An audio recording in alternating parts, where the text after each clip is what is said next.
Hi, and welcome back to Pronunciation with Paul.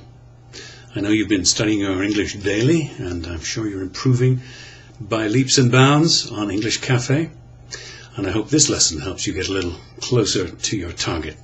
Today is our third lesson on rhoticity. I hope you've been following these lessons.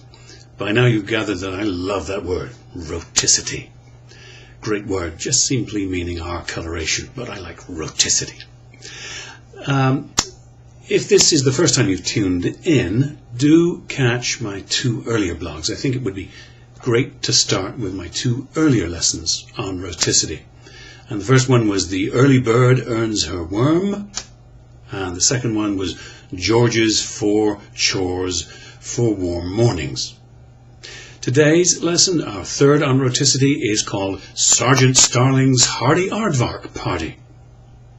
Well, as you've probably gathered by now, I choose these titles, these crazy titles, to give you as many different words, as many different spellings as are needed in the lexical set under consideration.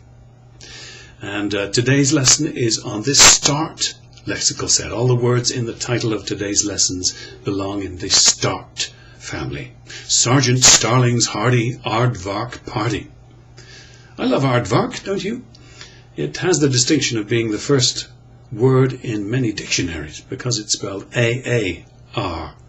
And it's the only word I think I know with A-A-R that has the R spelling, the R sound. So let's get started on our third lesson on rhoticity. Just a quick reminder of ground I've covered in the two earlier lessons.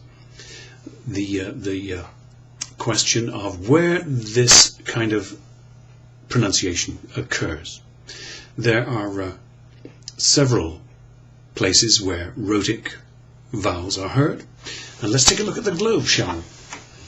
And I have a theory that if we were to suddenly go to Ireland, we'd hear a lot of rhoticity. And I think that a lot of the sound of American English comes from the great waves of Irish immigration. And Ireland, pretty much all over the island of Ireland is rhotic. You hear that heavy R sound in all of the words that have an R following the vowel. Now, where I was born, if we went across the Irish Sea into the west of England, to the county of Hampshire, you'd hear that where I grew up, and the dialect that I first started speaking with when I was a child had a nice country sound to it and had R coloration. But then I moved to London and was trained as an actor and lost my rhoticity and was taught standard British English, which, as you can hear me speaking now, has no R coloration in it. The R disappeared from British English, I think, in the early 19th century. There is that same lack of R coloration down under in Australia. My Australian friends don't pronounce the R that follows the vowel either. You can hear they say mother, father, brother, sister, and there's no R in there. So they'd say Sergeant Starling's Hardy Aardvark Party, perhaps. And my friends in South Africa too. If we swing the globe around to South Africa, down here, you know, we hear the R is silent by the Anglo speakers in South Africa. Coming back to America, the R is also silent up in New York for many speakers, and up in Boston. So, New Yorker might say a Hardy Aardvark Party, Sergeant Starling's Hardy Aardvark Party. Or in Boston, a little further north, they might say Sergeant Starling's Hardy Aardvark Party. Very similar to the Australians. Park the car on Harvard Yard. Down in the deep south, we would hear that lack of R coloration. Sergeant Stallings, hardy aardvark party. I'm going to a party for sure up north. So there are many places on the planet where the R is silent, but as we know, most of the globe seems to favour something like American English. And the vast majority of American English speakers will sound the R rather lightly. So let's put the world back where she belongs and come back to me. And let me talk a little bit about the various lexical sets once again. Again, the concept of lexical sets is that despite their spelling, no matter how they're spelled, words in that same family take the same pronunciation. So this is the start lexical set. We also have dealt with the North Force lexical set, the Nurse lexical set, and we have yet to deal with letter, near, square, and cure. That's what all of these words, all these sets have in common, that the R follows the vowel. Now this time I didn't do it in the first two lessons on rhoticity, but I thought I'd give you a little bit of acquaintance with the International Phonetic Association symbols, the IPA symbols for this. So today we are going to deal with the start lexical set. The first, so you see it's really a diphthong. The first element of the diphthong is ah, and then the vowel closes to r, r. So maybe that helps you understand the nature of the vowel r. We've also already dealt with or in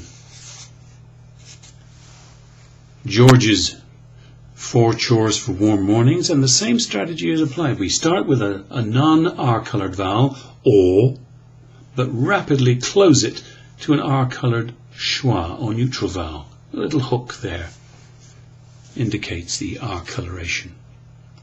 Or.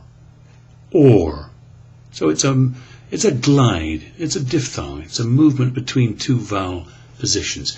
If we were to take away the R coloration, we'd have or, north.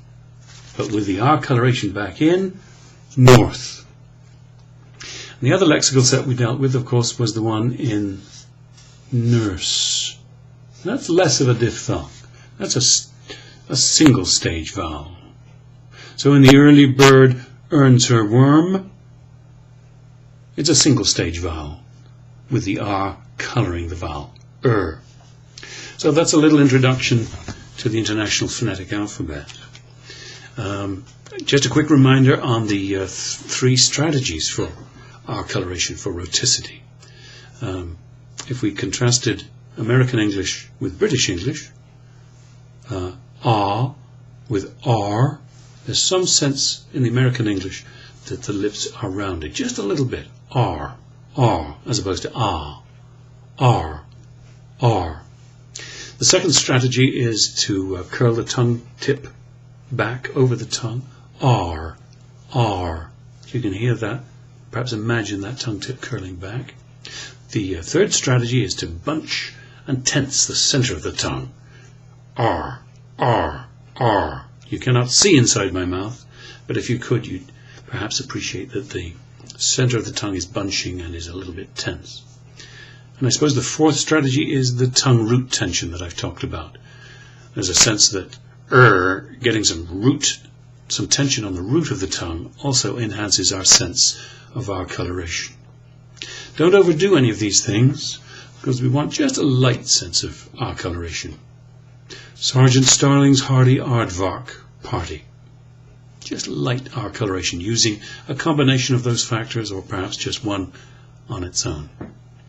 So let's talk about some words in the start lexical set. Look on your screen below my face and you'll see some words that belong in this lexical set. Car, bar, harp, cart, scarf, party, heart, hearken. There's a nice old-fashioned word meaning to listen.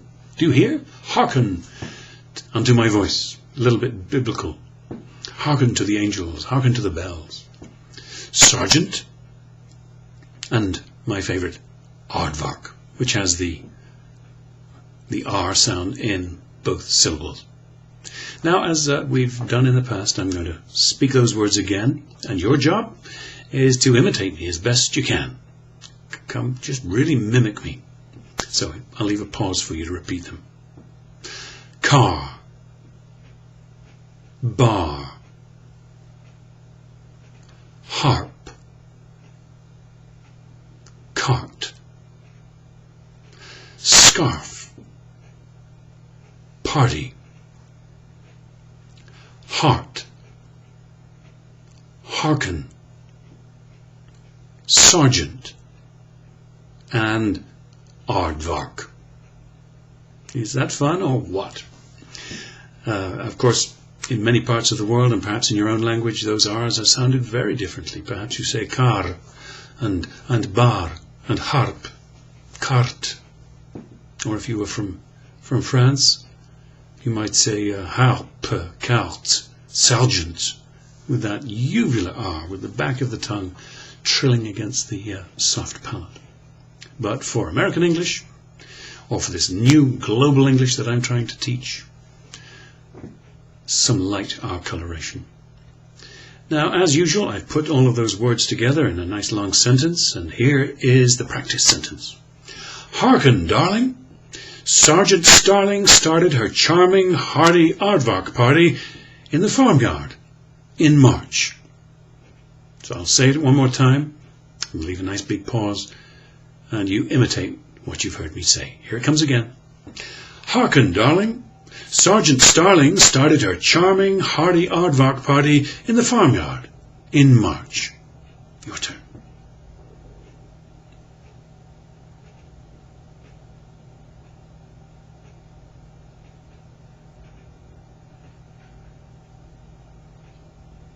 So, I hope this exploration of the START lexical set has made you more able to recognize words that belong in that family, and equally important, to pronounce them in the way I demonstrated, and all using the same sound.